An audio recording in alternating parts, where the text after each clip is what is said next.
ಇನ್ನು ಮಂಡ್ಯದಲ್ಲಿ ಜನನಾಯಕನ್ ಸಿನಿಮಾ ವಿರುದ್ಧವೂ ಕೂಡ ಕನ್ನಡ ಪರ ಸಂಘಟನೆಗಳು ಆಕ್ರೋಶವನ್ನ ವ್ಯಕ್ತಪಡಿಸಿವೆ. ಮಂಡ್ಯದಲ್ಲಿ ಗುರುಶ್ರೀ ಥಿಯೇಟರ್ ಮುತ್ತಿಗೆಗೆ ಕನ್ನಡ ಸಂಘಟನೆಗಳು ಯತ್ನವನ್ನ ಮಾಡಿವೆ. ತಮಿಳುನಾಡು ಸಿಎಂ ವಿಜಯ್ ಸಿನಿಮಾ ಹಾಕಿದ್ದಕ್ಕೆ ತೀವ್ರ ಆಕ್ರೋಶ ವ್ಯಕ್ತಪಡಿಸಿದ್ದಾರೆ ಕನ್ನಡ ಪರ ಸಂಘಟನೆಯ ಕಾರ್ಯಕರ್ತರು. ಒಂದು ಕಡೆ ಕಾವೇರಿ ಕಿಚ್ಚು, ಅದರ ಎಫೆಕ್ಟ್ ನೀವು ನೋಡ್ತಾ ಇದ್ದೀರಿ.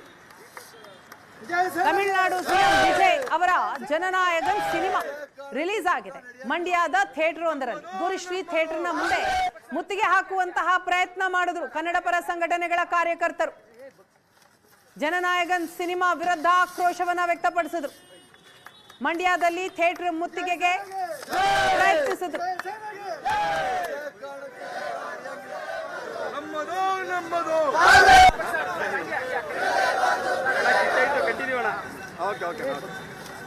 ಗುರುಶ್ರೀ ಚಿತ್ರಮಂದಿರದಲ್ಲಿ ತಮಿಳುನಾಡಿನ ಮುಖ್ಯಮಂತ್ರಿ ವಿಜಯ್ ಅವರು ನಾಯಕ ನಟರಾಗಿ ಅಭಿನಯಿಸಿದ್ದ ಚಲನಚಿತ್ರವನ್ನು ರದ್ದುಗೊಳಿಸಿ ಅಂತ ಇವತ್ತು ನಾವು ಈ ಒಂದು ಚಿತ್ರಮಂದಿರಕ್ಕೆ ಮುತ್ತಿಗೆ ಹಾಕಕ್ಕೆ ಬಂದಿದ್ವಿ.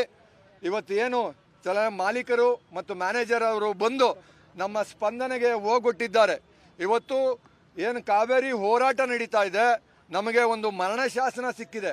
3500 ಕ್ಯೂಸೆಕ್ ನೀರನ್ನು 15 ದಿನ ಸತತವಾಗಿ ಬಿಡಿ ಅಂತ ಏನು ಕಾವೇರಿ ತೀರ್ಪಿನ ಮಂಡಳಿ ಏನು ಆದೇಶ ಮಾಡಿತ್ತು, ಅದರ ವಿರುದ್ಧವಾಗಿ ಹೋರಾಟಕ್ಕೆ ಬಂದಾಗ ಇಲ್ಲಿ ಈ ಒಂದು ಅವಘಡ ನಡೀತಾ ಇತ್ತು. ಯಾಕೆಂದರೆ ತಮಿಳುನಾಡಿನ ಮುಖ್ಯಮಂತ್ರಿಯ ಚಿತ್ರವನ್ನು ನಾವು ಇಲ್ಲಿ ನಡೆಯೋಕ್ಕೆ ಬಿಡೋಕ್ಕಾಗುತ್ತಾ? ಸಾಧ್ಯನೇ ಇಲ್ಲ. ತಮಿಳುನಾಡಿಗೆ ನೀರು ಬಿಡೋದನ್ನ ವಿರೋಧಿಸಿ ಮೈಸೂರಿನಲ್ಲೂ ಕೂಡ ಪ್ರತಿಭಟನೆ ನಡೀತಾ ಇದೆ. ಕಾವೇರಿ ನೀರು ಬಿಡದಂತೆ ಒತ್ತಾಯಿಸಿ ಖಾಲಿ ಬಿಂದಿಗೆಗಳನ್ನ ಹಿಡಿದು ಪ್ರತಿಭಟಿಸ್ತಾ ಇದ್ದಾರೆ. ಸಿಡಬ್ಲ್ಯೂಆರ್ಸಿ ವಿರುದ್ಧ ಘೋಷಣೆಗಳನ್ನ ಕೂಗಿ ಕನ್ನಡ ಪರ ಸಂಘಟನೆ ಆಕ್ರೋಶವನ್ನ ವ್ಯಕ್ತಪಡಿಸಿದೆ. ಚಾಮರಾಜನಗರ, ಹುಬ್ಬಳ್ಳಿ, ಕಾರವಾರದಲ್ಲೂ ಕೂಡ ಕನ್ನಡ ಸಂಘಟನೆಗಳ ಪ್ರತಿಭಟನೆ ನಡೀತಾ ಇದೆ. ಕಾವೇರಿ ನಿರ್ವಹಣಾ ಪ್ರಾಧಿಕಾರದಲ್ಲಿ ಸಮರ್ಥವಾದ ಮಂಡನೆ ಆಗಲೇಬೇಕು ಅಂತ ಈ ಸಂದರ್ಭದಲ್ಲಿ ಪ್ರತಿಭಟನಾಕಾರರು ಆಗ್ರಹಿಸಿದ್ದಾರೆ. ರಾಜ್ಯ ಸರ್ಕಾರ ಸಿಡಬ್ಲ್ಯೂಆರ್ಸಿ ವಿರುದ್ಧ ಘೋಷಣೆಗಳನ್ನ ಕೂಗಿ ತೀವ್ರ ಆಕ್ರೋಶ ವ್ಯಕ್ತಪಡಿಸಿದ್ದಾರೆ.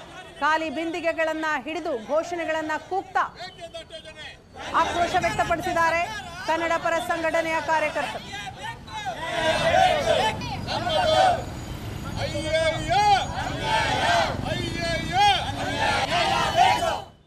ಇವತ್ತು ಏನು ಸಿಡಬ್ಲ್ಯೂಆರ್ಸಿ ಅವರು ತಮಿಳುನಾಡಿಗೆ ನೀರು ಬಿಡುವಂತ ಒಂದು ಯೋಜನೆಯನ್ನ ಒಂದು ದಿವಸಕ್ಕೆ 3500 ಕ್ಯೂಸೆಟ್ ಬಿಡುವುದನ್ನ ಒಂದು ನಿರ್ಧಾರ ತಗೊಂಡಿದೆ. ಅದನ್ನು ಇವತ್ತು ಕರ್ನಾಟಕ ರಕ್ಷಣಾ ವೇದಿಕೆ ಪ್ರವೀಣ್ ಕುಮಾರ್ ಶೆಟ್ಟಿ ಬಣ ತೀವ್ರವಾಗಿ ಖಂಡಿಸ್ತದೆ. ನಿನ್ನೆ ನೋಡಿ, ನಮ್ಮ ಕರ್ನಾಟಕ ರಕ್ಷಣಾ ವೇದಿಕೆ ರಾಜ್ಯಾಧ್ಯಕ್ಷರಾದ ಪ್ರವೀಣ್ ಕುಮಾರ್ ಶೆಟ್ಟಿ ಅವರು ಬೆಂಗಳೂರಲ್ಲಿ ಹೋರಾಟ ಮಾಡಿದಾಗ ಅವರನ್ನ ಬಂಧಿಸಲಾಯಿತು. ಇದನ್ನು ಕೂಡ ನಾವು ಕರ್ನಾಟಕ ರಕ್ಷಣಾ ವೇದಿಕೆಯವರು ಇವತ್ತು ಖಂಡಿಸ್ತದೆ. ಈ ವರ್ಷ 20% ಮಾತ್ರ ಒಂದು ಮಳೆ ಆಗಿರೋದ್ರಿಂದ ನಮ್ಮ ಕರ್ನಾಟಕದ ರೈತರಿಗೆ, ಮಂಡ್ಯ, ಮೈಸೂರು, ಬೆಂಗಳೂರು ಆ ಬದಿ ಎಲ್ಲ ರೈತರಿಗೆಲ್ಲ ನೀರಿನ ಕೊರತೆ ಇರೋದ್ರಿಂದ ನಮ್ಗೆ ಇಲ್ಲಿ ಕುಡಿಲಿಕ್ಕೆ ನೀರಿಲ್ಲ ಅಂತ ಸಂದರ್ಭದಲ್ಲಿ ತಮಿಳುನಾಡಿಗೆ ನೀರು ಬಿಡ್ತಿರೋದು ಇದು ಎಷ್ಟು ಇದಂತ ಹೇಳ್ಕೊಂಡು ನಾವು ಸರ್ಕಾರದ ಹತ್ರ ಒಂದು ಪ್ರಶ್ನೆ ಇದೆ ನಮ್ದು. ಎರಡನೇದಾಗಿ ನಮ್ಮ ಇಲ್ಲಿ ರೈತರಿಗೆ ಆಗ್ತಿರೋ ಅನ್ಯಾಯ, ರೈತರಿಗೆ ಬೀದಿಗಿಳ್ಕೊಂಡು ಇವತ್ತು ಒಂದು ಹೋರಾಟಕ್ಕೆ ಇಳಿದಿದ್ದಾರೆ.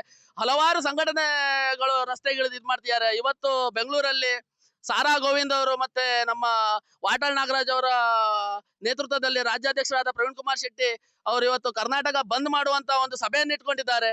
ಮುಂದೆ ಇದೇ ರೀತಿ ನೀರು ಬಿಡುವಂತ ಇದನ್ನ ಕೈ ಬಿಡ್ಲಿಲ್ಲ ಅಂದ್ರೆ ಸರ್ಕಾರದ ವಿರುದ್ಧ ನಾವು ಒಂದು ಸಂಘಟನೆ, ಒಂದು ಉಗ್ರವಾದ ಒಂದು ಹೋರಾಟವನ್ನು ಪ್ರತಿ ಜಿಲ್ಲೆಯಲ್ಲಿ, ಪ್ರತಿ ತಾಲೂಕಿನಲ್ಲಿ ಇಟ್ಕೋತೆ ಅಂತ ಹೇಳ್ಕೊಂಡು ಹೇಳಲಿಕ್ಕೆ ಇಷ್ಟಪಡ್ತೇನೆ.